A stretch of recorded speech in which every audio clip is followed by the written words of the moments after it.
Poi si sofferma, fa a Maccherone, tu mi hai provocato e io te mangio. Ecco, quindi questo voglio dire in maniera molto ironica, noi mangeremo Venezia. La risposta padovana alla provocazione del neopresidente del Venezia Calcio Joe Tacopina arriva attraverso la citazione del mitico film con Alberto Sordi. L'orgoglio bianco-scudato rivendica la sua tradizione, non ci sta a farsi prendere a calci, come ha pronosticato la proprietà americana della squadra lagunare, fresca di promozione in Lega Pro.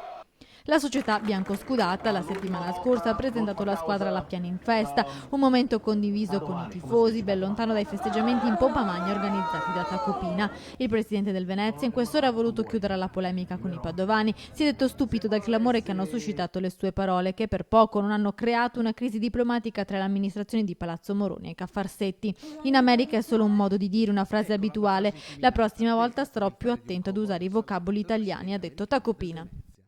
Una frase poco diplomatica che ha scatenato